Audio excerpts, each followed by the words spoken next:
Class 10th class biology का chapter number दूसरा है जिसका नाम है नियंत्रण एवं समन्वय। यहाँ से ऑब्जेक्टिव क्वेश्चन दूसरा चैप्टर का देखेंगे। पहला क्वेश्चन है मनुष्य के शरीर में सोचने वाले उत्तक है, तो मनुष्य के शरीर में सोचने वाला उत्तक को कहा जाता है तंत्रिका उत्तक। मनुष्य के शरीर में सोचने वाला उत्तक को क्या कहा जाता है, तो कहा जाता है तंत्रिका उत्तक। पहला का ऑप्शन नंबर डी सही हो जाएगा। दूसरा क्वेश्चन देखेंगे, मरुरज्जु निकलता है, मरुरज्जु निकलता है तो ये जो निकलता है मेंडुला से निकलता है। दूसरा का ऑप्शन नंबर डी सही हो जाएगा। तीसरा क्वेश्चन देखेंगे, मस्तिष्क का कौन सा भाग शरीर की स्थिति तथा संतुलन का अनुरक्षण करता है? मस्तिष्क का कौन सा भाग शरीर की स्थिति तथा संतुलन का अनुरक्षण करता है? ये जो करता है ये इसका नाम है अनुमस्तिष्क। तीसरा का ऑप्शन नंबर सी सही हो जाएगा। चौथा क्वेश्चन देखेंगे, शरीर का तापक्रम कहाँ नियंत्रित होता है? शरीर का जो तापक्रम होता है कहाँ नियंत्रित होता है? तो ये जो नियंत्रित होता है जिसका नाम है हाइपोथैलेमस। हाइपोथैलेमस। चार का ऑप्शन नंबर डी सही हो जाएगा। पांचवा क्वेश्चन देखेंगे, निम्नलिखित में कौन सी अनैच्छिक क्रिया नहीं है? निम्नलिखित में कौन सी अनैच्छिक क्रिया नहीं है? अनैच्छिक नहीं बोल रहा है यानी कि ऐच्छिक है, तो ये जो हो जाएगा चबाना हो जाएगा। पांच का ऑप्शन नंबर डी सही हो जाएगा। पांच का ऑप्शन नंबर बी सही हो जाएगा। आगे क्वेश्चन देखेंगे, दो न्यूरॉन के मध्य खाली स्थान को कहते हैं, दो न्यूरॉन के मध्य खाली स्थान को क्या कहते हैं? तो इसका ऑप्शन नंबर बी सही हो जाएगा, सिनेप्स कहते हैं। दो न्यूरॉन के मध्य खाली स्थान को क्या कहते हैं? तो सिनेप्स कहते हैं। छठा का ऑप्शन नंबर बी सही हो जाएगा। आगे सातवां क्वेश्चन देखेंगे, मानव में बुद्धि एवं चतुराई का केंद्र है। 7 नंबर क्वेश्चन है, मानव में बुद्धि एवं चतुराई का केंद्र जो है इसका नाम है सेरिब्रम। सेरिब्रम। 7 का ऑप्शन नंबर ए सही हो जाएगा। 8 नंबर क्वेश्चन देखते हैं, सेरिब्रम को पर मस्तिष्क भी बोला जाता है। यह मस्तिष्क का सबसे बड़ा भाग है जिसको बुद्धि एवं सोचने का। आगे 7 का ऑप्शन नंबर ए सही हो जाएगा। मानव में बुद्धि एवं चतुराई का केंद्र कहा जाता है सेरिब्रम। सेरिब्रम को बोला जाता है पर मस्तिष्क। 7 का ऑप्शन नंबर ए सही हो जाएगा। 8 नंबर क्वेश्चन है, मानव मस्तिष्क का औसत भार है। मानव मस्तिष्क का औसत भार है, मानव मस्तिष्क का औसत भार जो होता है 1.4 kg होता है यानी कि 1400 ग्राम, कहीं कहीं 1300 ग्राम भी देता है। 8 का ऑप्शन नंबर सी सही हो जाएगा। 9 नंबर क्वेश्चन है, मनुष्य की शरीर की सबसे बड़ी ग्रंथि है। मनुष्य की शरीर की सबसे बड़ी ग्रंथि जो है लीवर हो जाएगा।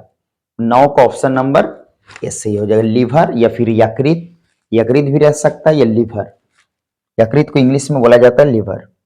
10 नंबर क्वेश्चन है, रुधिर चाप इनमें से कौन सा नियंत्रित करता है? रुधिर चाप इनमें से कौन नियंत्रित करता है? तो 10 का ऑप्शन नंबर सी सही हो जाएगा, एड्रीनल। 10 का ऑप्शन नंबर सी सही हो जाएगा, एड्रीनल। 11 नंबर क्वेश्चन है, वृषण द्वारा स्रावित हार्मोन कहते हैं। वृषण से स्रावित जो हार्मोन होता है इसका नाम है टेस्टोस्टेरोन। 11 का ऑप्शन नंबर ए सही हो जाएगा। वृषण द्वारा स्रावित हार्मोन को कहते हैं टेस्टोस्टेरोन। 11 का ऑप्शन नंबर ए सही हो जाएगा।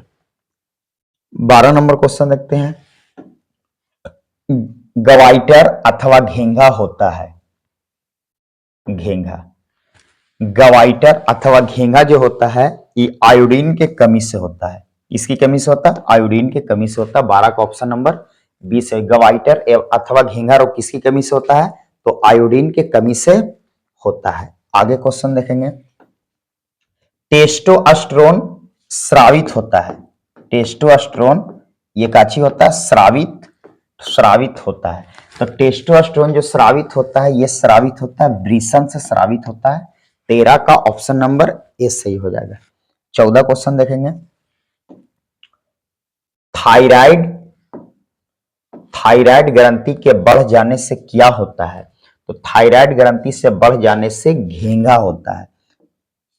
14 का ऑप्शन नंबर डी से, थायराइड ग्रंथि के बढ़ जाने से क्या होता है, तो इसमें घेंगा होता है। 14 का ऑप्शन नंबर डी सही हो जाएगा। 15 नंबर क्वेश्चन देखेंगे, निम्नलिखित में कौन सा पिट्यूटरी ग्रंथि से निकलने निकलने निकलने वाला हार्मोन है, निकलने वाला हार्मोन है। निम्नलिखित में कौन पिट्यूटरी ग्रंथि से निकलने वाला हार्मोन है, तो 15 का ऑप्शन नंबर ए सही हो जाएगा। इसका नाम है वृद्धि हार्मोन, इसी का नाम है वृद्धि हार्मोन। 15 का ऑप्शन नंबर ए सही हो जाएगा। पिट्यूटरी ग्रंथि से निकलने वाला हार्मोन कौन है, वृद्धि हार्मोन। 16 नंबर क्वेश्चन देखेंगे, किसे रासायनिक तूत कहा जाता है, किसे रासायनिक तूत कहा जाता है, ये जो कहा जाता है ये हार्मोन को कहा जाता है, हार्मोन। 16 का ऑप्शन नंबर सी सही हो जाएगा। 16 का ऑप्शन नंबर सी सही हो जाएगा। आगे 17 नंबर क्वेश्चन देखेंगे, इंसुलिन के कमी से होता है, इंसुलिन के कमी से क्या होता है, तो इंसुलिन के कमी से जो होता है ये मधुमेह होता है। 17 का ऑप्शन नंबर सी सही होगा। इंसुलिन के कमी से क्या होगा, इंसुलिन के कमी से मधुमेह होता है। आगे क्वेश्चन देखेंगे, इनमें से कौन सा पादप हार्मोन है, 4 ऑप्शन दिए।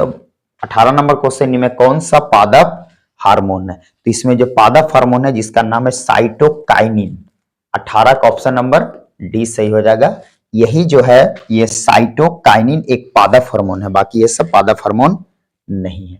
आगे क्वेश्चन देखते हैं, यह हार्मोन गैस के रूप में पाया जाता है, यह हार्मोन गैस के रूप में पाया जाता है, जिससे फल पकाने वाला हार्मोन भी कहा जाता है, फल पकाने वाला गैस। यह हार्मोन गैस के रूप में पाया जाता है, ये जो हार्मोन होता है ये गैस के रूप में पाया जाता है, जिसका नाम है एथिलीन। एथिलीन को फल पकाने वाला हार्मोन कहा जाता है। 19 का ऑप्शन नंबर डी सही हो जाएगा। 20 नंबर क्वेश्चन है, ऑक्सिन है, तो ऑक्सिन ये काछी एक प्रकार का एक हार्मोन है। 20 का ऑप्शन नंबर ए सही हो जाएगा। ऑक्सिन एक प्रकार का एक ऑक्सिन है तो एक हार्मोन है। 21 नंबर क्वेश्चन देखेंगे, पादप हार्मोन का उदाहरण है, पादप हार्मोन, पादप हार्मोन का उदाहरण है, पादप हार्मोन का उदाहरण जो है ऑक्सिन।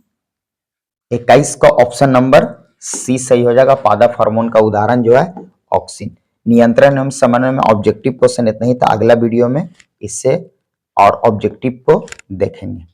इसका 21 का ऑप्शन नंबर सी सही हो जाएगा। 21 का ऑप्शन नंबर सी सही हो जाएगा, ऑक्सिन।